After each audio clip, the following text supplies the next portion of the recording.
Marion Willow was no stranger to challenges. A skilled restorer of antique furniture, she had spent years meticulously reviving objects from the past, breathing new life into what others deemed broken.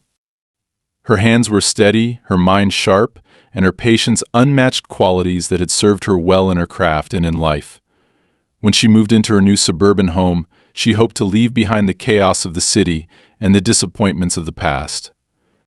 This small, picturesque neighborhood promised the kind of tranquility she had been yearning for.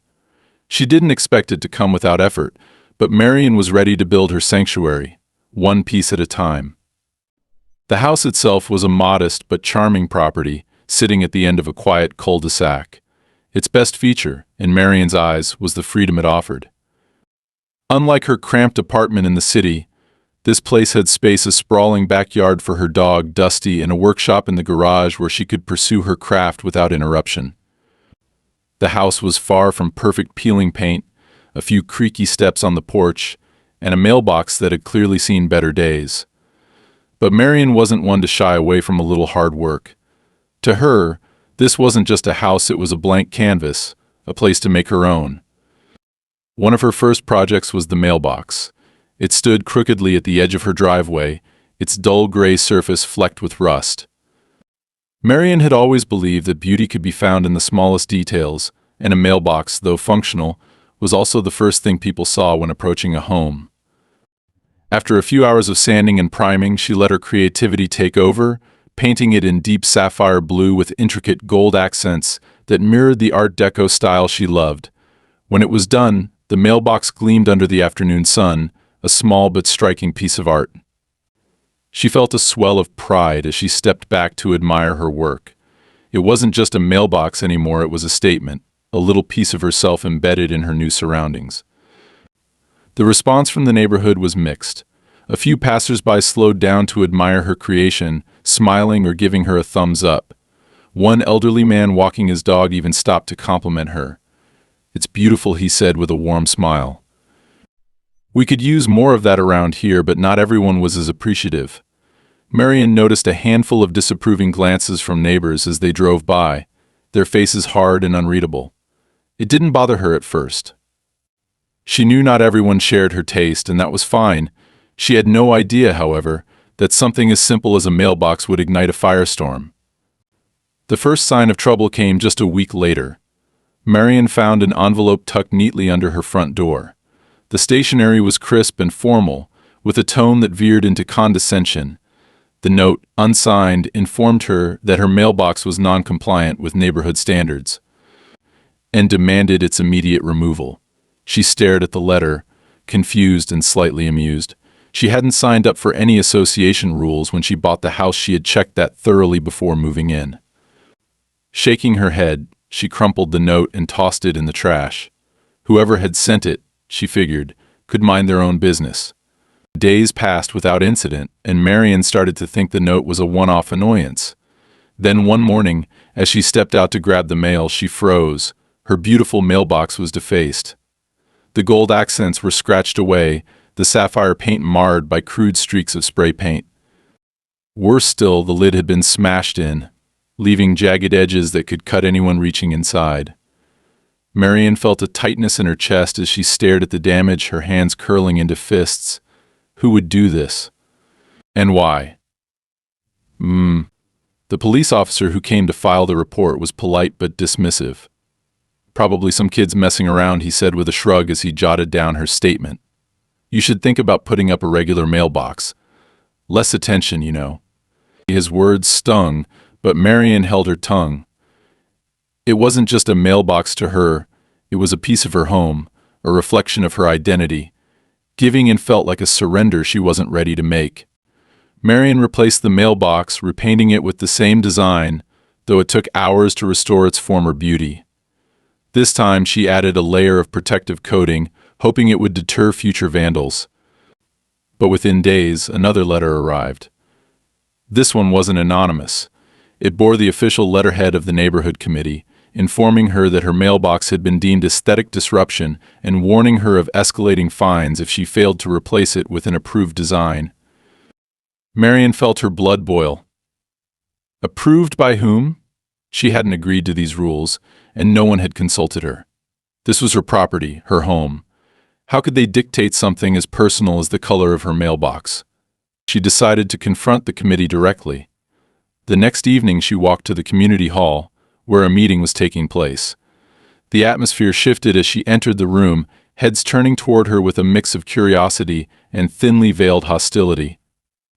The committee chair, a middle-aged man with an air of self-importance, greeted her with a tight smile. "Miss Willow," he said, his tone patronizing. "We weren't expecting you." Marian didn't waste time on pleasantries. She held up the letter.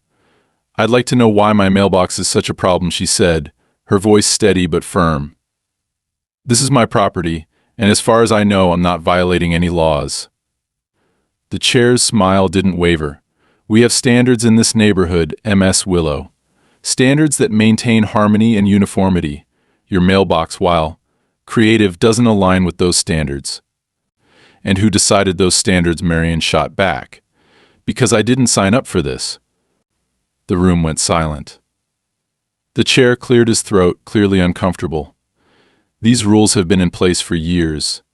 If you'd like to appeal, you're welcome to submit a request in writing." Marian left the meeting feeling more frustrated than before. It was clear this wasn't just about the mailbox, it was about control. They didn't like her independence, her refusal to conform. But if they thought she was going to roll over and comply, they were sorely mistaken. As she walked home that night, Marian made a quiet vow she would fight this, not just for herself but for the right to create a home that was truly hers. Marian didn't sleep well after the meeting with the neighborhood committee. Their condescending attitude and vague threats left a sour taste in her mouth, but she wasn't the type to back down. She replayed the exchange in her mind, their rehearsed excuses about standards and harmony, echoing in her ears. It was infuriating, but what troubled her most was the sense that this wasn't over. Something about the way the committee chair, Richard Alden, had looked at her like she was a problem that needed to be solved lingered in her thoughts.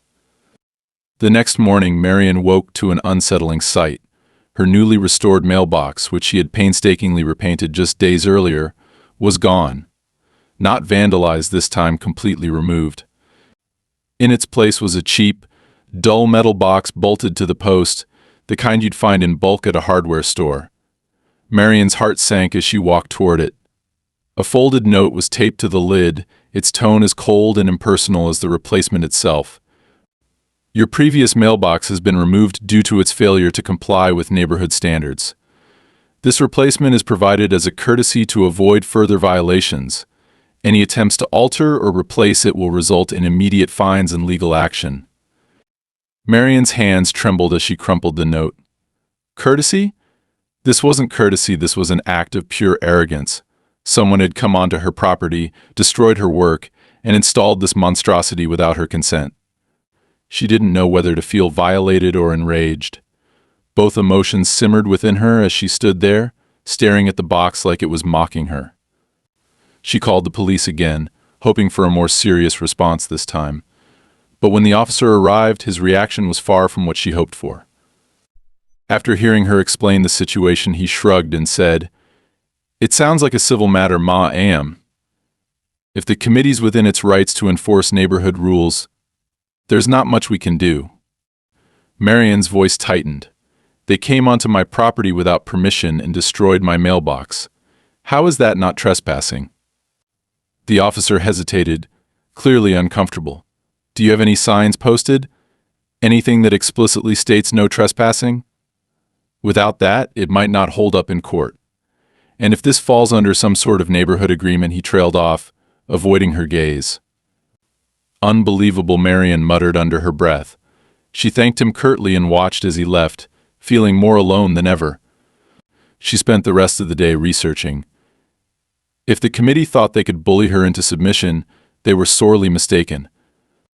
She pored over property laws, local ordinances, and neighborhood regulations, determined to find some loophole, some shred of evidence that would prove they had overstepped their authority.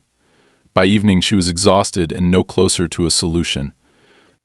The committee's vague wording and the apparent lack of enforcement mechanisms for their so-called rules left her at a frustrating dead end. The next blow came a few days later. Marian returned home from running errands to find a large envelope waiting for her on the doorstep. Inside was an official notice from the neighborhood committee, complete with legal jargon and a long list of violations attributed to her property. Chief among them, of course, was the mailbox. But the list didn't stop there. They had included minor issues she hadn't even noticed: overgrown grass near the fence line, unauthorized outdoor decorations, and even excessive noise from her workshop. The accompanying letter demanded payment of fines totaling nearly $3,000 within 14 days. Failure to comply, it warned, could result in legal action or liens placed on her property.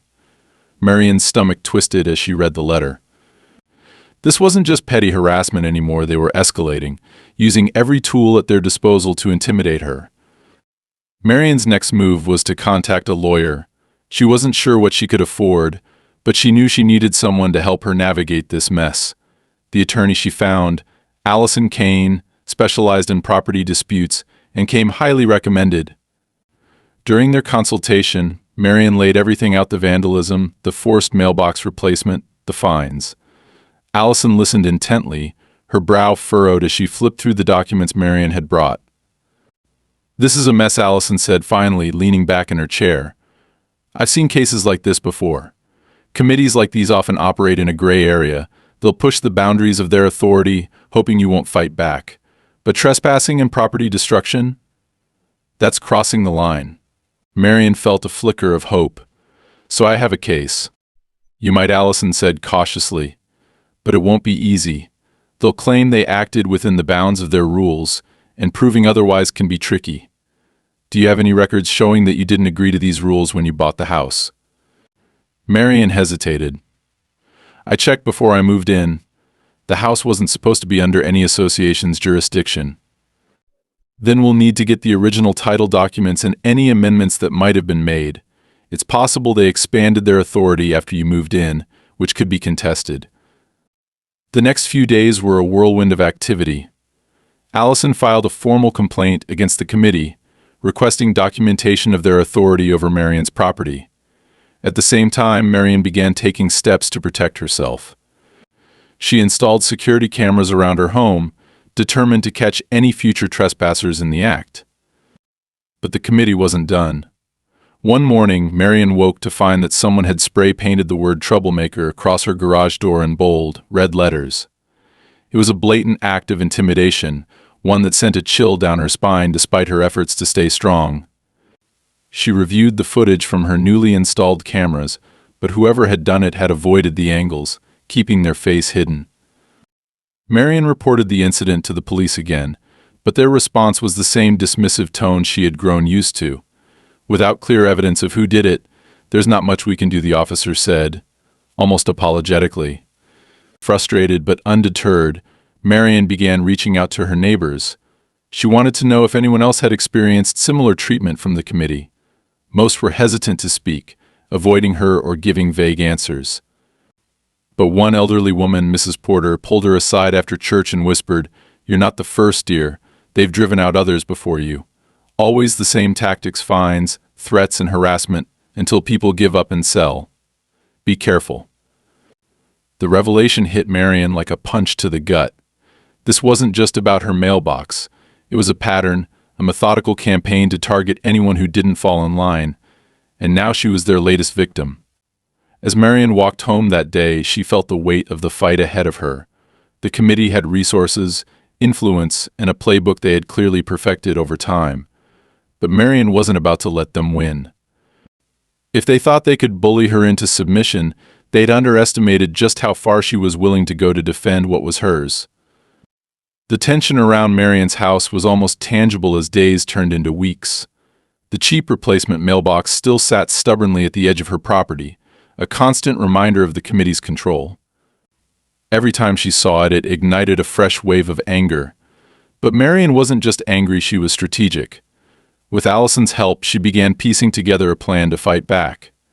However, what Marian didn't realize was just how far the committee was willing to go to crush her resistance. One afternoon, while organizing her workshop, Marian heard the sound of footsteps outside. Dusty, her dog, barked sharply, his usual calm demeanor giving way to unease. She stepped out onto the porch and saw a man standing by her fence, clipboard in hand. He wasn't someone she recognized. The man appeared to be inspecting her property, making notes as he walked along the perimeter. "Can I help you?" Marion called, her voice carrying an edge of suspicion. The man glanced up briefly but didn't stop writing. "I'm conducting an inspection," he said curtly. "You've been reported for multiple violations." "Violations?" Marion asked, stepping closer. "By who? And under what authority are you trespassing on my property?" The man didn't answer immediately. He handed her a piece of paper through the fence, his expression indifferent. "You'll find all the details here." Before she could press further, he turned and walked off down the street, leaving Marion gripping the paper tightly. She unfolded it and scanned the document. It was a formal notice of inspection, listing vague claims like structural concerns and unauthorized landscaping. But what stood out most was the fine print. The inspection had been authorized by the neighborhood committee. It was another thinly veiled attempt to intimidate her. Marion stormed back into the house and called Allison. "They sent someone onto my property to inspect for violations," she said, her frustration bubbling over. "He wouldn't even explain what he was doing." "They're trying to wear you down," Allison replied. "They want you to feel overwhelmed and powerless. But this actually works in our favor. If they're escalating like this, it means they're nervous." "Doesn't feel like they're nervous," Marion muttered, staring out the window at the now empty street. "They are," Allison assured her. "Keep documenting everything. Every visit, every notice, every so-called violation. The more overreaching they get, the stronger our case becomes." Taking Allison's advice to heart, Marion began logging every interaction with the committee. She set up additional cameras to cover more angles of her property and made sure Dusty was never outside alone. The sense of intrusion was suffocating, but Marion refused to let it break her. Late one night, Marion was woken by the sound of something metallic clanging against her garage door. Heart pounding, she grabbed a flashlight and crept to the window. Outside, the motion-activated lights had clicked on, illuminating the driveway. She couldn't see anyone, but the sound had been unmistakable. Slowly, she opened the door and stepped outside, scanning the yard with the flashlight. Near the base of her garage door, she spotted a rock, heavy and jagged, with a note tied to it. The paper was scrawled with red ink, the message blunt and hostile: "This isn't to your neighborhood. Leave." Marion's hands clenched the flashlight tightly as her stomach churned. This wasn't just intimidation anymore, it was a threat. She stepped back into the house and locked the door, her mind racing. After a restless night, she shared the incident with Allison, who encouraged her to report it to the police. "This goes beyond harassment," Allison said firmly. "They're threatening you now. Even if the police have been dismissive before, this is different. You need to file a formal complaint." Marion did as instructed, but the officer who took her statement seemed skeptical. "Do you have any idea who might have done this?" he asked. "I'm sure it's connected to the committee," Marion replied. "This started the moment they began targeting me over my mailbox." The officer nodded vaguely but didn't offer much reassurance. "We'll file the report and keep an eye on the area. Let us know if anything else happens." Marion left the station feeling deflated. The lack of immediate action only reinforced the committee's belief that they were untouchable. But she wasn't ready to give up. If the authorities wouldn't step in, she'd have to fight smarter. Over the next week, Marion noticed more signs of deliberate sabotage. Her trash cans were knocked over repeatedly, spilling garbage across the driveway. One morning, she found her backyard gate left wide open, though she was certain she had closed it the night before. Dusty was unharmed but unusually restless, pacing near the fence as if he sensed something was wrong. It was as if someone wanted her to know they could invade her space whenever they pleased. Then came the final straw. Marion arrived home one evening to find her workshop vandalized. The glass windows were shattered, and inside, some of her restored pieces had been overturned and damaged. On the workbench lay a torn piece of her blueprint for a project she'd been working on for months, as if whoever had done this wanted to send a message. Marion stood in the wreckage, anger and fear twisting together in her chest. That night, she reviewed the footage from her cameras. One of the newer ones, mounted near the workshop, had captured part of the incident. In the grainy video, A figure in dark clothing could be seen climbing over the fence and making their way toward the workshop. The intruder's face was obscured by a hood, but their deliberate movements left no doubt that this was planned. Marian called Allison the next morning. "I've had enough," she said, her voice steady despite the anger simmering beneath the surface. "They've escalated this to the point where I don't feel safe in my own home. What's our next step?" Allison's tone was equally firm. "We'll bring this to court. The damage to your property, the threats, the violations of your privacy, all of it builds a solid case against them. But this isn't just about legal action anymore, Marian. You need to consider your safety. Whoever is behind this has no qualms about crossing boundaries." "I won't let them push me out," Marian said resolutely. "This is my home, and I won't let them take it from me." As Allison prepared the case, Marian began taking extra precautions. She reinforced the locks on her doors and windows, installed additional lighting around the property, and even asked a friend to stay with her for a few nights. The fight was far from over, but Marian was determined to stand her ground. What had started as a battle over a mailbox had spiraled into a full-scale war, and she was ready to face whatever came next. Marian sat at her kitchen table, staring at the scattered paperwork Allison had sent over. Her lawyer had been relentless in digging up every shred of documentation related to the neighborhood committee and their so-called authority. Marian had learned more than she ever wanted to know about covenants, easements, and obscure zoning regulations, and the more she read, the more it became clear this wasn't just about aesthetics or property values. This was about power, control, and money. The committee's actions weren't random. They were calculated, deliberate, and systematic. Allison had uncovered a disturbing pattern in her research. Several former homeowners in the neighborhood had also been targeted by the committee under suspiciously similar circumstances. Small fines and violations had escalated into legal threats and harassment until those homeowners sold their properties, often at a loss. Many of those homes were then purchased by a single real estate company tied to one of the committee members, the treasurer, in fact, Henry Blake. It wasn't outright illegal, but it reeked of corruption. Marian's case, however, was different. She wasn't quietly caving in or walking away, and that made her a threat to their entire operation. As these pieces fell into place, Marian began to notice a shift in the neighborhood. Some of her neighbors, previously distant or indifferent, started behaving strangely around her. Some avoided her entirely, while others whispered behind her back as she walked dusty down the street. The tension was almost palpable, and it was clear that the committee's smear campaign was in full swing. They wanted to isolate her, make her feel like an outcast, and weaken her resolve.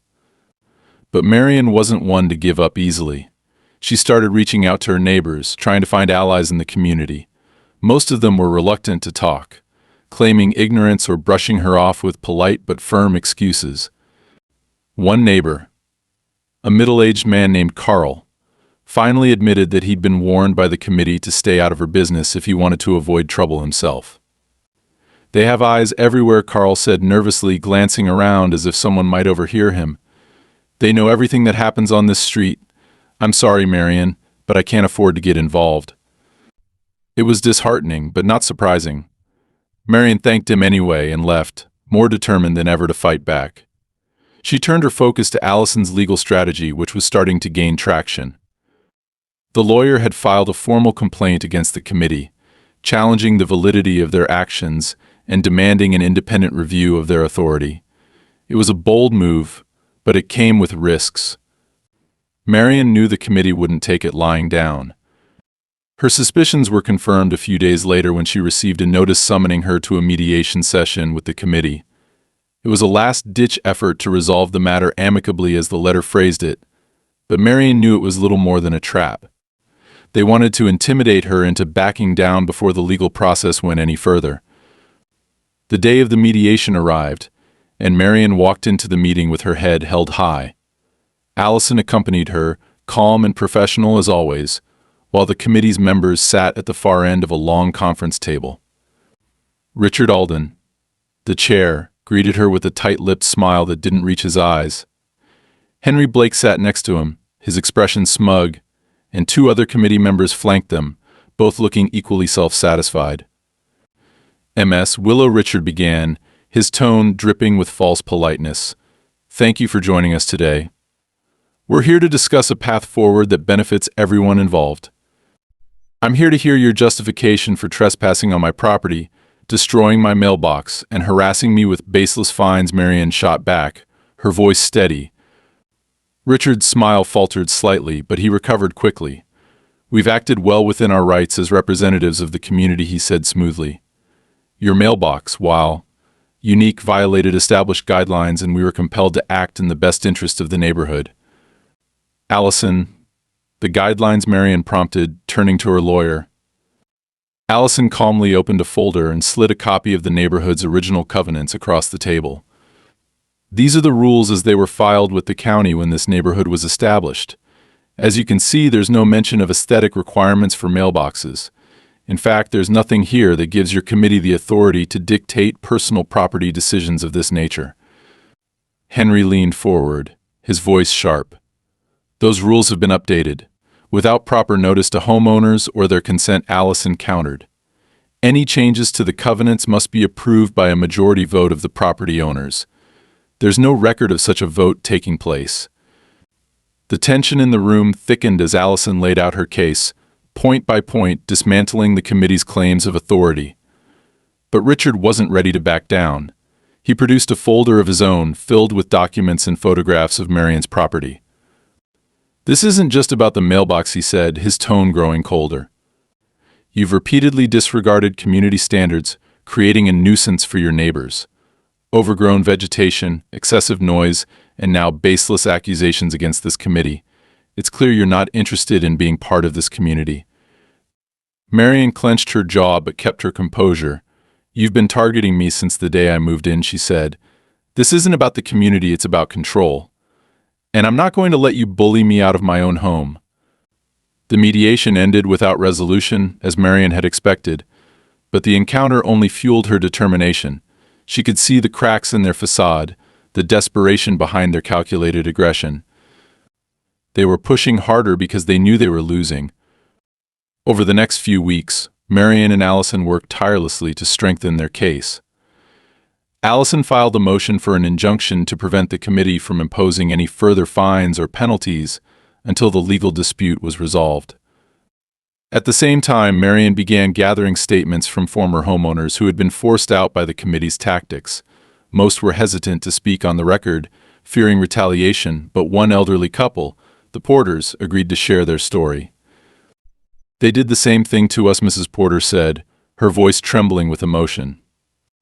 "It started with little things, fines for leaving the trash cans out too long, complaints about our garden. Then they said we had to replace our roof because it didn't match the aesthetic, we couldn't afford it, so we sold the house. They bought it for half of what it was worth." Their testimony was heartbreaking but invaluable. It painted a clear picture of the committee's predatory behavior and bolstered Marian's claims of harassment and overreach. Meanwhile, Allison uncovered more damning evidence: emails between committee members discussing their plans to remove non-compliant homeowners and sell their properties to the same real estate company tied to Henry Blake. As Marian pieced everything together, she felt a surge of both anger and hope. The committee had underestimated her, believing she would fold under their pressure like so many before her. But they were wrong. She wasn't just fighting for herself anymore, she was fighting for everyone who had been bullied and silenced by their schemes. The legal battle was far from over, but for the first time, Marian felt like she had the upper hand.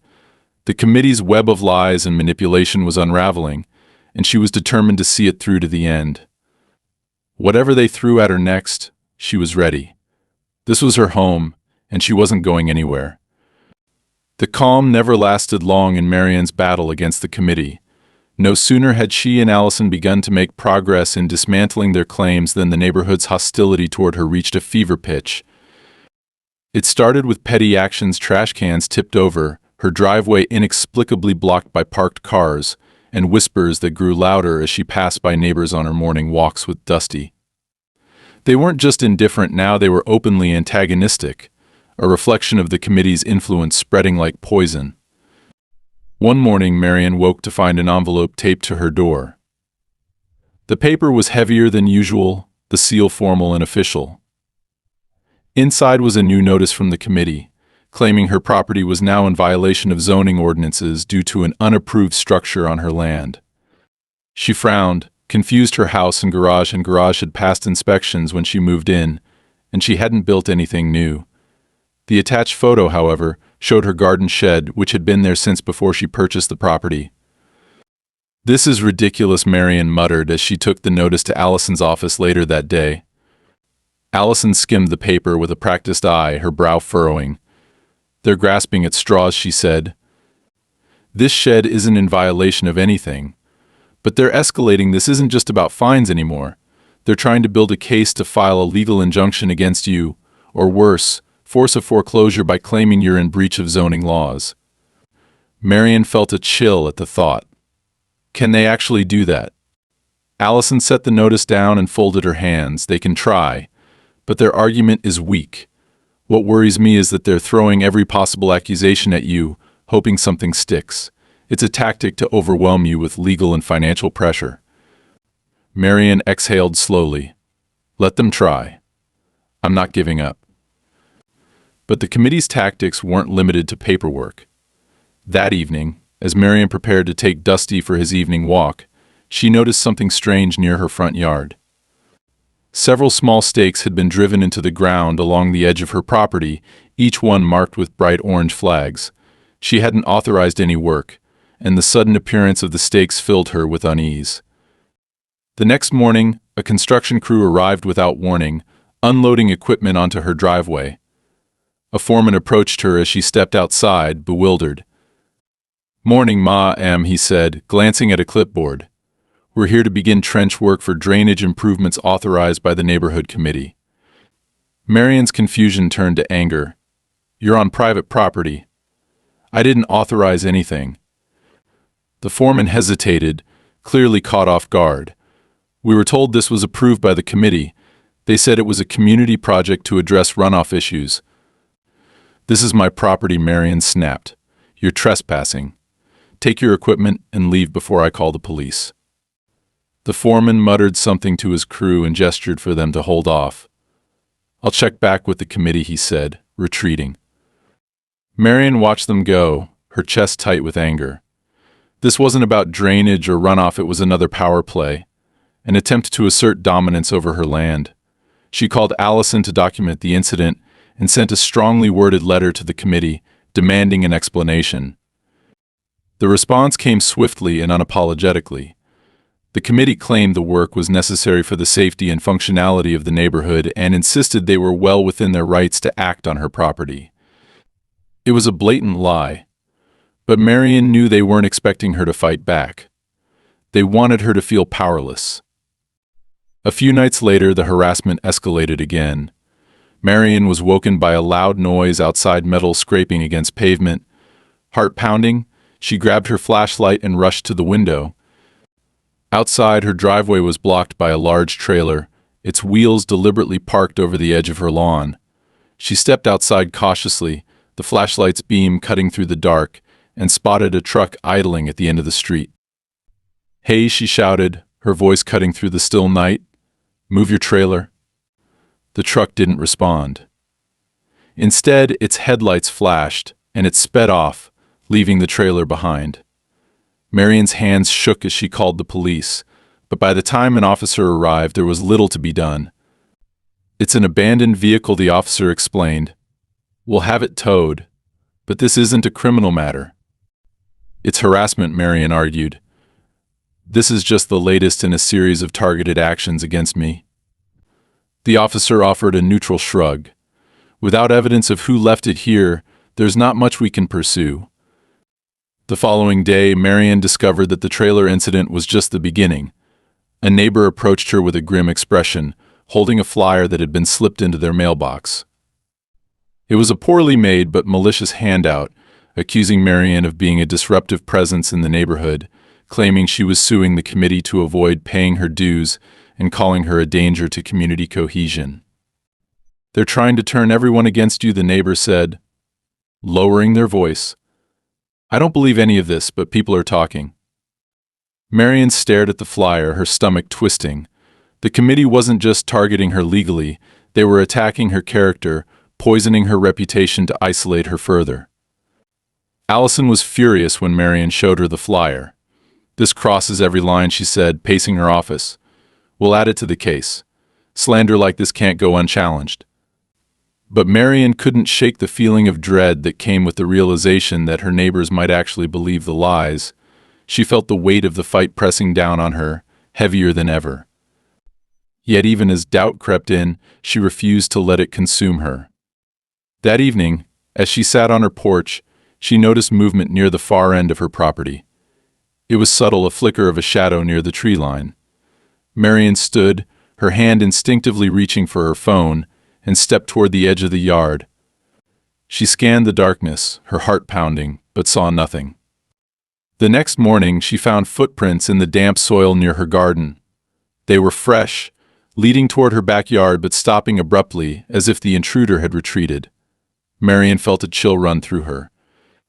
Whoever it was, they weren't just sending messages anymore.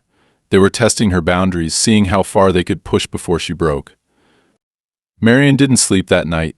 She stayed up reviewing the case files Allison had prepared, determined to be ready for whatever came next. The committee might have the support of her neighbors and the resources to fight dirty, but they didn't have her resolve. "This is my home," Marion said quietly to herself, the words steady and deliberate. "And I'll do whatever it takes to protect it." The culmination of Marion's battle came faster and harder than she could have anticipated. The neighborhood committee, emboldened by months of harassment, decided to escalate their tactics once more. But Marion was ready. Every letter, every notice, every fine, and every incident of vandalism had been meticulously documented by her and her lawyer, Allison. What the committee failed to realize was that their web of deceit was beginning to unravel under the weight of their own arrogance. It started with a court date. Marion received notice that the committee was formally filing a lawsuit against her for repeated violations and disruption of community standards. They were seeking tens of thousands of dollars in damages, citing fines, legal fees, and an absurd claim that her property's noncompliance had devalued surrounding homes. To anyone else, it might have looked like a death blow, an overwhelming legal assault designed to crush her into submission. But Marion knew better. This wasn't about the fines or even the lawsuit itself. It was a show of force, a final attempt to intimidate her into giving up, and she wasn't about to fold. When Marion and Allison walked into the courtroom, the tension was thick. The committee's representatives sat at the plaintiff's table, smug and confident, with Richard Alden leading the charge. Henry Blake, as treasurer, was there too, his gaze as cold and calculating as ever. They'd come prepared with binders full of fabricated evidence and manufactured violations. Marion, however, wasn't intimidated. She knew the truth was on her side, and Allison had built a case strong enough to expose their lies. The first cracks appeared when Allison began her cross-examination of Henry Blake. His confidence wavered as she questioned him about the committee's finances, particularly the revenue generated from fines and foreclosures. Allison presented records showing that many of the properties targeted by the committee had been purchased by the same real estate company, one with direct ties to Henry himself. The courtroom murmured as Allison laid out her findings, connecting the dots between the fines, the forced sales, and the profits funneled into Henry's pockets. "Mr. Blake," Allison said, her tone sharp, "can you explain why nearly every property foreclosed upon by this committee ends up in the hands of a single company you're financially tied to?" Henry's face flushed, but he forced a smirk. "That's a coincidence," he said, his voice faltering. "I have no control over what properties that company buys." Allison raised an eyebrow. A coincidence? Or a pattern of exploitation orchestrated by this committee under the guise of enforcing community standards? The judge's gavel brought the murmurs in the courtroom to a halt, but the damage to the committee's credibility was done. Marion watched as Richard Alden shifted uncomfortably in his seat, the confident facade he'd worn for months beginning to crack. Then came Marion's turn to testify. She recounted every instance of harassment, her voice steady and unflinching as she described the vandalism, the threats, and the fabricated violations. Allison bolstered her testimony with security footage and documented evidence, painting a damning picture of the committee's campaign against her. The photos of the vandalized mailbox, the anonymous threats, and the fake inspections were all laid bare for the court to see. But the real turning point came when Allison called an unexpected witness, a former member of the neighborhood committee. This individual, an older woman named Linda Marshall, had resigned from the committee years earlier but had witnessed firsthand how Richard and Henry manipulated the rules to target specific homeowners. They were ruthless, Linda testified, her voice trembling but firm. Anyone who didn't comply with their vision of the neighborhood was labeled a problem. They'd fabricate violations, impose ridiculous fines, and use every trick in the book to force people out. I stayed silent for too long, but I can't anymore. Her testimony was the nail in the coffin. Allison used it to highlight the committee's long-standing pattern of abuse, connecting it directly to their actions against Marion. By the time Linda stepped down from the stand, the committee's case had crumbled under the weight of their lies. Richard Alden tried to salvage what little credibility he had left, but it was no use. His attempts to justify the committee's actions came off as desperate and defensive, and the judge wasn't buying it. Marion could see the frustration and panic in his eyes as the case slipped further and further out of his control. When the judge finally delivered her ruling, it was a decisive victory for Marion. The lawsuit against her was dismissed, and the committee was ordered to cease all fines and actions against her property. Furthermore, the court found sufficient evidence of misconduct to warrant an investigation into the committee's finances and practices. The final blow came when the judge ordered the committee to pay Marion damages for the harassment and vandalism she had endured. As the gavel struck, sealing the ruling, Marion felt a wave of relief and vindication wash over her. She had stood her ground, fought for her home, and won. But as she walked out of the courtroom, she knew this wasn't just her victory, it was a victory for everyone who had been silenced or bullied by people like Richard Alden and Henry Blake. Their reign of control over the neighborhood was coming to an end, and Marion had been the one to bring it down. The fight had been grueling, but it was worth it. As Marion returned to her home that evening, she looked at the restored mailbox standing proudly at the edge of her driveway. It wasn't just a symbol of her defiance anymore, it was a reminder of her strength and resilience, and the proof that sometimes standing up to bullies was the only way to reclaim what was rightfully yours. The air felt lighter the day after the court ruling. For the first time in months, Marion woke up without the weight of uncertainty pressing down on her chest. The committee's campaign of intimidation was finally over, their web of lies exposed in court for everyone to see. But the scars of the battle remained not just on her property, but within the community that had been divided by their tactics. Marion knew the fight might have been hers, but the consequences reached far beyond her driveway. Over the next few weeks, the fallout was swift. The court-ordered investigation into the committee's finances revealed years of corruption. Henry Blake was formally charged with embezzlement after evidence surfaced of kickbacks from the real estate company that had been buying foreclosed properties. Richard Alden, humiliated and under intense scrutiny, resigned as chairman of the committee, disappearing from public life entirely. Other members, sensing the tide had turned, either stepped down or issued groveling apologies, though few in the neighborhood were willing to forgive them. Marion's victory sparked a ripple effect among her neighbors. People who had once avoided her now stopped to talk, their faces no longer filled with suspicion but with relief. Many admitted they'd been afraid to speak up, worried they'd become the next target of the committee's wrath. One elderly neighbor, Mrs. Porter, even showed up on Marion's doorstep with a basket of baked goods and tears in her eyes. "You stood up for all of us," Mrs. Porter said, her hands trembling as she handed Marion the basket. "They bullied so many people out of their homes. But you didn't let them win. Thank you." The gratitude was humbling, but Marion didn't see herself as a hero. She had simply fought for what was right, for what was hers. Still, hearing her neighbors share their own stories of fear and intimidation only reinforced the importance of what she'd done. The committee's power had thrived on silence and complicity, but now that power was broken. With the committee in disarray, the neighborhood held a special election to rebuild the governing board from scratch. Marion was invited to run, but she declined. "I think I've had enough of neighborhood politics," she said with a wry smile. Instead, she threw her support behind a slate of candidates who promised transparency, fairness, and community-driven leadership. Many of them were people who had previously been too afraid to speak out but were now ready to take a stand. In the meantime, Marian focused on rebuilding her sense of normalcy. The damages to her workshop were repaired, her garden shed restored, and her yard cleared of the stakes and orange flags that had been left behind. The mailbox, once a symbol of conflict, stood tall and proud in its original sapphire blue and gold.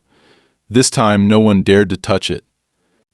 Dusty, her loyal dog, seemed to sense the change in the air, his usual wariness replaced by a more relaxed demeanor. Marian, too, felt a newfound sense of peace as she walked through the neighborhood. She no longer avoided the stares of her neighbors. Instead, she met them head-on, her head held high. The fear and isolation that had gripped her during the height of the committee's harassment were gone, replaced by a quiet confidence. One sunny afternoon, the neighborhood came together for a small block party, a celebration of new beginnings. Marian wasn't sure if she wanted to go, but the persistent invitations from her neighbors eventually wore her down. When she arrived, she was surprised to find herself greeted warmly by people who had once avoided her. Children played in the street, and the smell of barbecue filled the air as neighbors mingled and laughed. At one point, Carl, the neighbor who had once been too afraid to get involved, approached her with a sheepish smile. "I owe you an apology," he said. "I should have stood up with you earlier. You showed more courage than I ever could." "It's never too late to do the right thing," Marian replied, offering him a kind smile. "We all have to look out for each other now." As the party wound down, Marian found herself standing near the mailbox that had started it all. She ran her fingers over the smooth paint, the gold accents glinting in the late afternoon sun. It wasn't just a mailbox anymore, it was a testament to her resilience, a reminder that even the smallest acts of defiance could ripple out into something greater. For the first time in what felt like forever, Marian felt at home. The house, the neighborhood, and the people around her no longer felt like a battleground. Instead, they were part of a community she had helped rebuild, not through submission or conformity, but by standing firm and refusing to be silenced. As she turned to head back inside, Dusty trotting happily at her side, Marian allowed herself a small, satisfied smile. The fight had been hard, but it had been worth it. Her home, her life, and her freedom were hers again, and no one would ever take them from her.